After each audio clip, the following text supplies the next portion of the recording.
Eu quero começar esse vídeo dizendo que esse assunto que nós trataremos hoje foi um pedido especial que nos fizeram, nossos ouvintes e alguns participantes da nossa terapia, para que falássemos a respeito do estádio do espelho. Bom, esse conceito é um tanto quanto emblemático, porque ele se refere à formação do sujeito na sua concepção, principalmente na ideia de Lacan. Então, no vídeo de hoje, eu quero explorar os principais elementos que formam o estádio do espelho, sua relação, suas implicações e sua compreensão do sujeito. Eu sou o pastor Israel, terapeuta comportamental, e este é mais um vídeo do canal Aconselhando Vidas.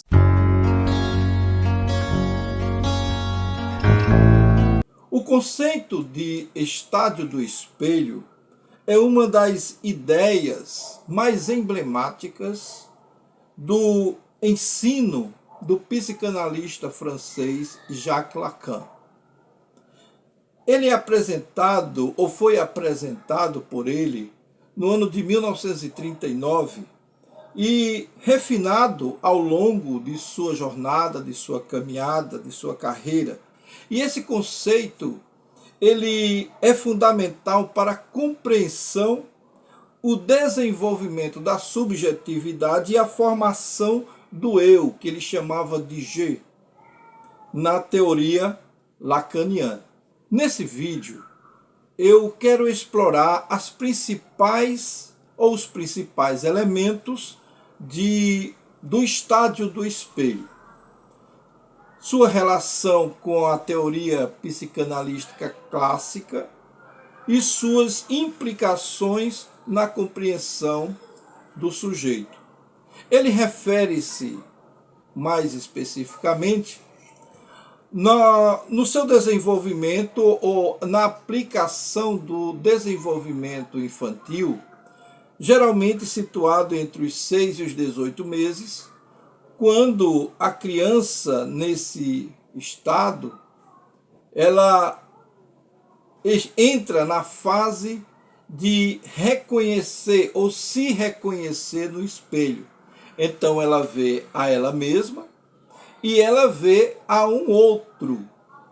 Nesse contexto, este momento de experiência da criança é o momento em que se estabelece um fundamento simbólico de que Lacan chama de fundamento simbólico do eu especular, do moi.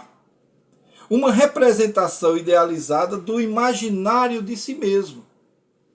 O ato de identificar-se à imagem refletida, ela é essencial para a construção da identidade, mas também marca a entrada do sujeito no reino do simbólico e no reino do social.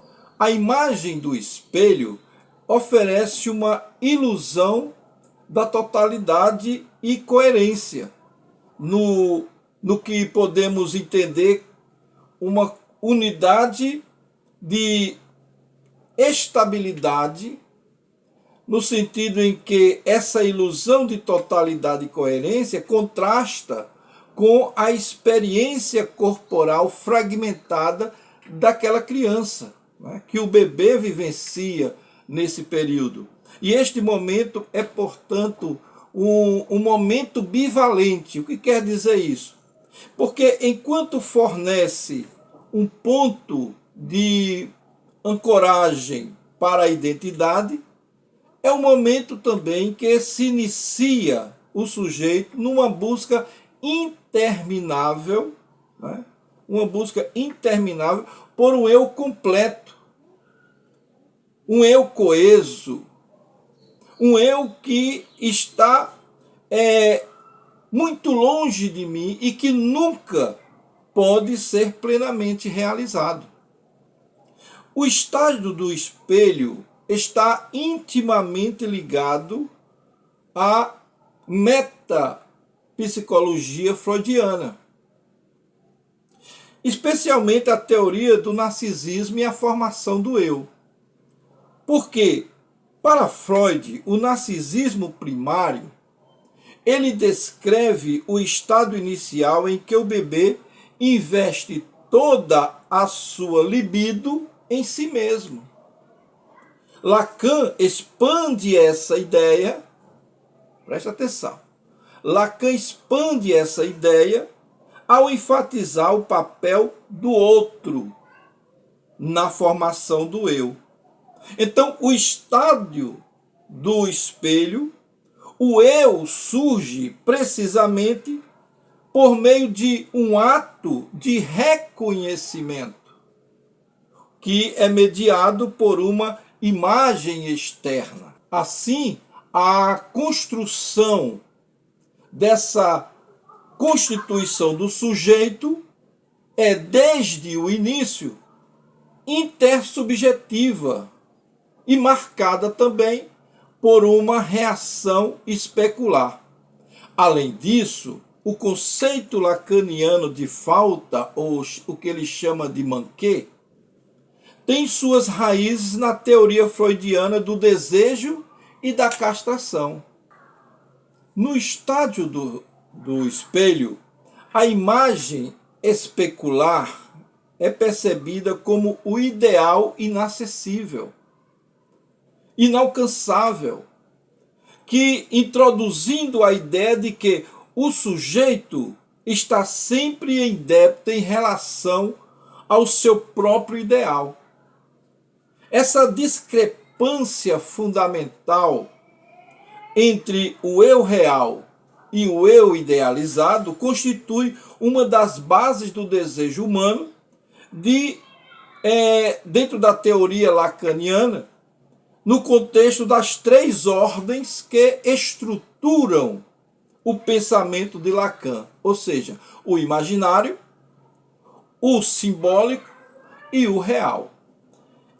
Então, esse estágio do espelho, ele é predominantemente associado à ordem do imaginário. A relação especular, o sentido que Lacan dá a essa ideia, é caracterizada pela identificação com a imagem que, embora ofereça um senso de unidade, é também fonte de ilusão e de engano. No entanto, a entrada do sujeito no simbólico é representada pela aquisição da linguagem e pela inserção nas relações sociais e que transforma a experiência do estádio de espelho. A linguagem possibilita ao sujeito, que essa parte é bem lacaniana, porque ele se baseia mais na condição da linguagem, ele possibilita o sujeito articular a sua identidade e seu desejo, mas também o submete a leis e estruturas da cultura. Assim, a identificação especular é tanto um passo inicial quanto uma condição permanente na dinâmica entre o imaginário, o simbólico e o real. Quais as implicações clínicas desse fato? O conceito de estádio do espelho tem profundas implicações clínicas, particularmente no que diz respeito à compreensão do narcisismo, que nós já falamos aqui em outros vídeos, que temos bastante elementos para isso. Tanto na formação da compreensão do narcisismo, quanto nas relações objetais e dos transtornos de identidade. Na clínica lacaniana, os conflitos decorrentes da relação especular podem manifestar-se em uma variedade de sintomas que nós também já conhecemos, porque já estudamos isso aqui no que diz respeito ao transtorno de personalidade narcisista, que são as dificuldades de relações interpessoais, o sentimento de inadequação e aquela busca incessante por validação externa, né? Tudo próprio do narcisista. Nós podemos aqui, para facilitar a compreensão, darmos alguns exemplos, mas eu creio que um exemplo é importante de ser dado. No caso do narcisismo patológico, que nós conhecemos bem, a fissura entre o eu real e o eu especular desse indivíduo pode ser particularmente pronunciada, levando o sujeito a defender-se por meio de idealização extrema ou mesmo da agressividade contra aqueles que ameaçam a sua imagem idealizada. Qual a influência desse pensamento na cultura contemporânea?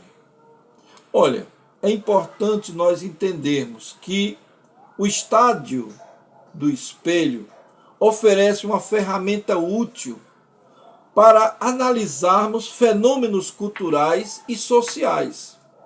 Na área das redes sociais, por exemplo, a imagem especular pode ser vista como um análogo das representações idealizadas que os indivíduos projetam online, né? Todos querem ter uma imagem muito diferente e melhorada daquela que eles realmente são.